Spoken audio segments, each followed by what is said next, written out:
একটি অপতথ্য বা তথ্যের বিকৃতি গোটা দেশকে অস্থিতিশীল করে ফেলতে পারে, মানুষে মানুষে তৈরি করতে পারে বিভেদ। তাই জাতীয় স্বার্থেই অপতথ্যের বিপরীতে প্রয়োজন সঠিক তথ্যটি তুলে ধরা। সেই কাজটি করতে এসেছি আমি রুবাইয়াত অদিতি। আমন্ত্রণ জানাচ্ছি রিউমার চেক নিয়ে একাত্তরের নিয়মিত আয়োজন ফেক নিউজ স্ক্যানারে। দর্শক, আজ আমাদের সাথে এই আয়োজনে যুক্ত থাকবেন জাহাঙ্গীরনগর বিশ্ববিদ্যালয়ের আইআইটি বিভাগের অধ্যাপক মোহাম্মদ ফজলুল করিম পাটোয়ারি। আমরা আলাপে যাবার আগে একটা প্রতিবেদন দেখে আসব।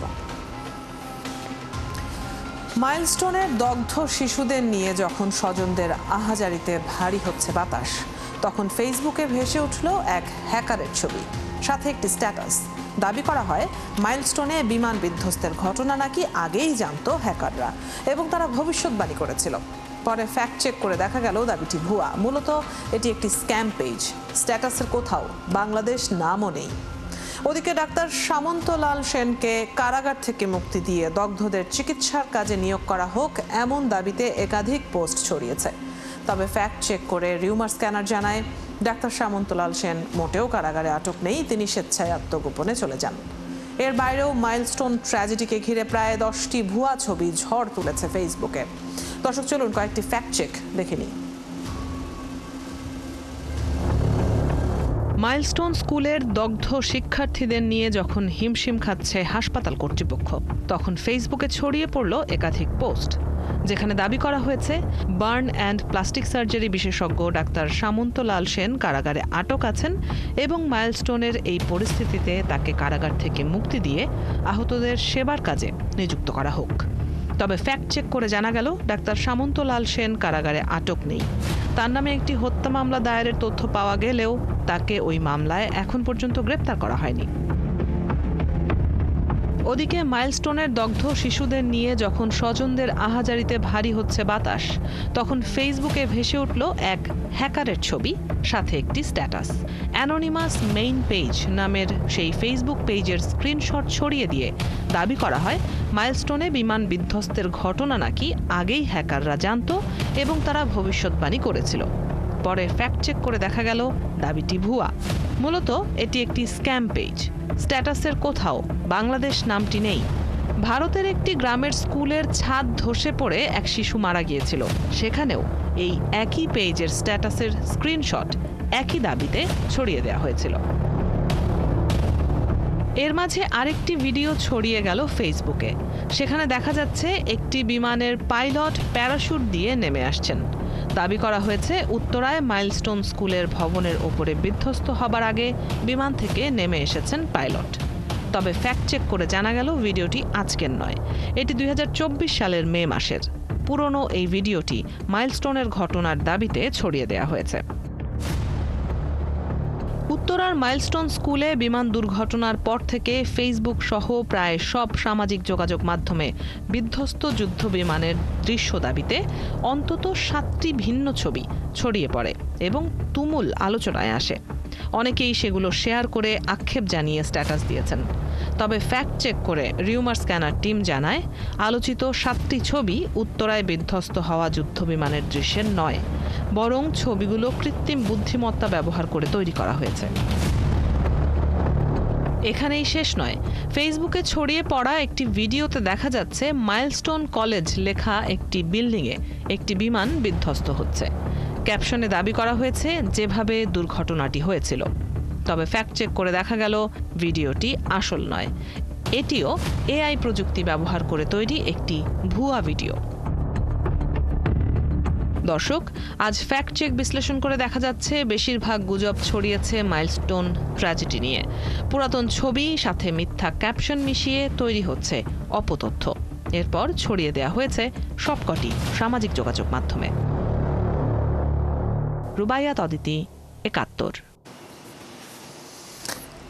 দর্শক, আমরা আগেই যেমনটি জানাচ্ছিলাম, আমাদের সাথে জাহাঙ্গীরনগর বিশ্ববিদ্যালয়ের আইআইটি বিভাগের অধ্যাপক মোহাম্মদ ফজলুল করিম পাটোয়ারি যুক্ত হওয়ার কথা রয়েছে। তার কাছেই চলে যাব আমরা। স্বাগত জানাচ্ছি আপনাকে একাত্তরে। আমরা দেখছিলাম একটি প্রতিবেদন যেখানে বেশ কিছু অপতথ্য, বেশ কিছু গুজব তুলে ধরার চেষ্টা করা হয়েছে। এর বাইরেও অনেক ধরনের গুজব ছড়াচ্ছে। এআই দিয়ে বানানো বেশ কিছু ভিডিও নিশ্চয়ই আপনারও চোখে পড়েছে, আমারও চোখে পড়েছে। এমনিতেই সংবেদনশীল একটি বিষয়, এমনিতেই মানুষ মানসিকভাবে খুবই বিপর্যস্ত একটা অবস্থায় আছে এমন একটি দুর্ঘটনার পর। সেরকম সময়ে এই ধরনের গুজব ছড়ানোর পেছনে যারা ছড়াচ্ছে তাদের মনস্তাত্ত্বিক দিকটাকে আপনি কিভাবে দেখেন? আপনাদেরকে এবং ৭১ টিভির দর্শকদেরকে শুভেচ্ছা জানাচ্ছি। এই গুজবগুলি যারা ছড়ায় তাদের দুটো উদ্দেশ্য থাকে। একটা উদ্দেশ্য থাকে নিজেকে ভাইরাল করা এবং কিছু লাইক কমেন্টস শেয়ার পাওয়ার লোভ। আরেকটি থাকে দুষ্কৃতকারী, তার মানে হচ্ছে যে তাদের সামাজিক রাজনৈতিক সুবিধা স্বার্থ হাসিল করা। এগুলো দিয়ে সমাজে এক ধরনের অস্থিরতা তৈরি করে রাখতে চায়, যেই অস্থিরতা তৈরি করলে তাদের উদ্দেশ্য অল্প সাময়িক অথবা পরোক্ষভাবে হইলেও কিছুটা হাসিল হইতে পারে, এইটার একটা পায়তারা থাকে। সেই কারণেই তারা এইভাবে এআই দিয়ে অথবা কিছু তথ্য বিকৃত করে তারা ফেসবুকে সোশ্যাল মিডিয়ায় তাদের পোস্টগুলি ছড়িয়ে দেয়। জি, তবে আমরা যেটা দেখি যে এখন প্রযুক্তি এতই উন্নত হয়েছে, এআই কর্তৃক বানানো যে ভিডিওগুলো সেগুলো খুব সূক্ষ্ম নজরে দেখলে হয়তো বোঝা যায়, কিন্তু বেশিরভাগই যারা সোশ্যাল মিডিয়া ব্যবহার করছেন বেশিরভাগই তো বুঝতে পারেন না। আপনার হয়তো চোখে পড়েছে যে শিক্ষিকা শিশুদেরকে বাঁচাতে গিয়ে জীবন দিলেন, তার একটি বক্তব্য, তিনি স্কুলের কোনো একটা ফাংশনে বক্তব্য রাখছেন, এটা এত ছড়িয়েছে। আমার পরিচিত অনেক মানুষকে আমি দেখেছি তাদের সোশ্যাল মিডিয়াতে এটা শেয়ার করতে। কি হাসিল হয় আসলে? মানে এই শুধুই কি ভিউ বাণিজ্য এখানে, নাকি এর পেছনে অন্য কোনো রাজনৈতিক কিংবা অন্য কোনো ইস্যু থাকতে পারে বলে মনে করেন? আর বোঝার উপায়টাই কি? সাধারণ মানুষ বুঝবেই বা কি করে? দেখুন, ইন্টারনেট ট্রাফিকে আমাদের যতগুলো পোস্ট ছড়ানো হয়, প্রচার করা হয়, গবেষণায় দেখা গেছে যে ৪৪%ই ভুয়া এবং এরকম ফেক। আমরা এগুলিকে ডিসইনফরমেশন বলতে পারি, আবার মিস ইনফরমেশন বলতে পারি। আমি একটু ডিসইনফরমেশন এবং মিস ইনফরমেশনের সংজ্ঞা দিলেই আপনার প্রশ্নের উত্তরটা পরিষ্কার হয়ে যাবে। মিস ইনফরমেশন হচ্ছে যে আমাদের অজ্ঞতা এবং আমরা না বুঝে ভুলের কারণে যদি কোনো গুজব মিথ্যা তথ্য ছড়াই, সেগুলি তথ্যগুলিকে আমরা মিস ইনফরমেশন বলি। আর ডিসইনফরমেশন হচ্ছে যে উদ্দেশ্যপূর্ণভাবে, মতলব থাকা পূর্ণভাবে বা আমার অসৎ উদ্দেশ্যে যদি কোনো ইনফরমেশন আমরা এইভাবে ছড়াই, সেগুলিকে আমরা বলি ডিসইনফরমেশন। সাধারণত ডিসইনফরমেশনগুলো অসৎ উদ্দেশ্য সাধনের উদ্দেশ্যেই করা হয়। যুদ্ধের সময় এবং সমাজে যখন একটু মানুষের মধ্যে হাহাকার অবস্থা থাকে বা একটু হতাশাজনক অবস্থায় থাকে, তখনই তারা এই ইনফরমেশনগুলি ছড়ায়। এদের স্রেফ উদ্দেশ্য হচ্ছে সমাজে বিশৃঙ্খলা, হানাহানি এবং টেনশন তৈরি করা। আর যারা ডিসইনফরমেশন ছড়ায় তারা জানে যে এগুলি ডিসইনফরমেশন, অনেকে না জেনে করে, কিন্তু অধিকাংশই জানে এটা ডিসইনফরমেশন। কিন্তু সে জানে যে দর্শক শ্রোতা যারা সোশ্যাল মিডিয়া ব্যবহার করে তাদের আবেগকে এই নিউজটা, এই পোস্টটা সুরসুরি দিতে পারবে। আর যত বেশি সুরসুরি দিতে পারবে, আমি সুরসুরি কথাটা অন্যভাবে নেবেন না, মানে আবেগকে প্রভাবিত করতে পারবে, কাজেই ওই নিউজগুলি তারা ছড়ায়। এবং ছড়ানোর উদ্দেশ্য একটাই থাকে যে আমি একটু পরিচিত হব, আমার লাইক একটু বাড়বে, আমার ভিউ একটু বাড়বে, হয়তো বা আমি ভাইরালও হয়ে যেতে পারবো।